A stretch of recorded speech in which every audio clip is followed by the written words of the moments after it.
Pak Prabowo Gibran, apa yang dilakukan untuk ke depan untuk Indonesia? Tapi yang jelas, tadi bahasa sederhananya Mas Nyarwi, bagaimana kita keluar dalam jebakan medium income trap itu sederhana. Dalam debat, dalam diskusi dari 80 duta besar yang diundang oleh CSIS, Pak Prabowo ditanya oleh duta besar Jepang. Pak Prabowo menjelaskan secara detail dengan bahasa sederhana. Pak Prabowo menjelaskan bagaimana kita ingin melanjutkan hilirisasi pajak. Ya, Pak Prabowo ingin, kenapa kita harus melanjutkan hilirisasi? Karena perlunya ya ada added value, peningkatan nilai tambah yang luar biasa, bisa puluhan bahkan ratusan kali dari kalau kita menjual sumber daya alam. Dan itu dijelaskan oleh Pak Prabowo, karena kami tidak ingin menjadi bangsa kuli, intinya gitu. Kami ingin menjadi negara industri, kami tidak ingin menjadi bangsa kuli, dan kami ingin rakyat kami sejahtera, pendapatannya meningkat, rakyatnya sejahtera. Itu yang disampaikan Pak Prabowo berulang kali. Nah, untuk itu jelas bahwa hilirisasi akan dilanjutkan oleh Pak Prabowo. Yang perlu diwaspadai oleh rakyat, jangan sampai pilih pemimpin yang ingin menghentikan hilirisasi. Apalagi kalau ada tim suksesnya bertemu dengan pengusaha-pengusaha asing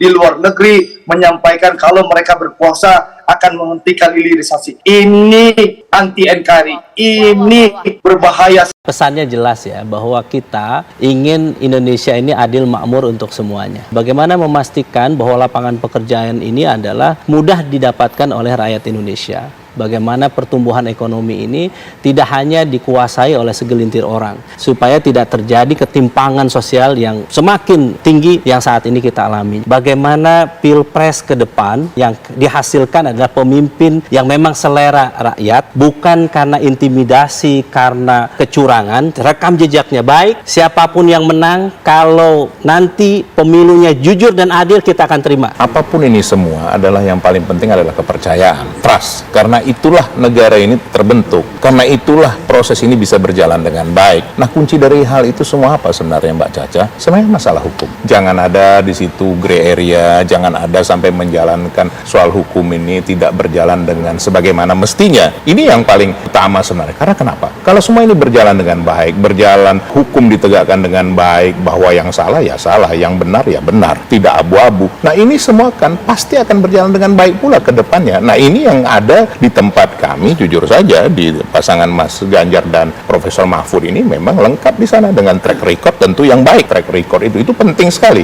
Karena kenapa? Hanya itu dasarnya dari menentukan seorang pemimpin. Dari mana lagi kalau tidak track record, karakter, dan juga bagaimana dia selama ini berperilaku di dalam apapun yang dia lakukan. Kan seperti itu. Ini kan semua dilihat semua. Karena apapun juga panglima dari semua ini adalah rakyat. Rakyat adalah tuanku. Pernyataan dari Presiden Jokowi bagaimana supaya masyarakat juga jangan terlalu khawatir juga, karena ketiganya sama-sama baik. Ini bagaimana? Presiden Jokowi tampaknya di statement itu kan pengen memastikan rakyat itu dapat pemimpin yang terbaik. Ya. Nah, pertanyaan berikutnya tentu masing-masing pasangan capres-cawapres harus menunjukkan kan gitu, track record, kualitas ya, kompetensinya ya kan, skill dan pengetahuannya dan seluruh resources yang dia bisa kelola untuk menjadi seorang leader yang baik.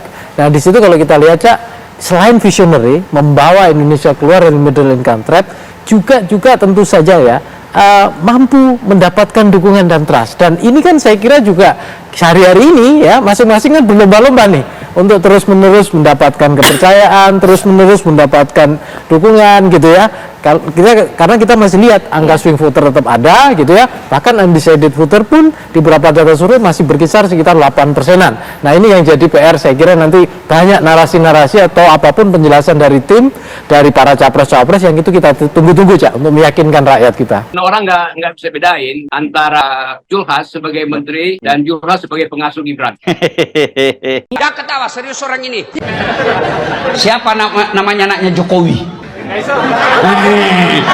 tahu semua, padahal demi Allah dia tidak akan memberimu syafaat di akhirat.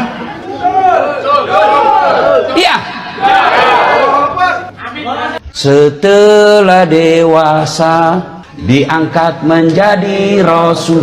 Dewasa baru diangkat rasul, bukan 25 tahun. 25 tahun itu menjadi suami, menunjukkan pesan moralnya. Memimpin satu keluarga 25 tahun sudah boleh. Tapi kenapa Allah melantiknya menjadi rasul 40 tahun? Ada pesan moral. Di bawah 40 tahun belum bisa kau mimpin. Bisa, tapi resikonya besar.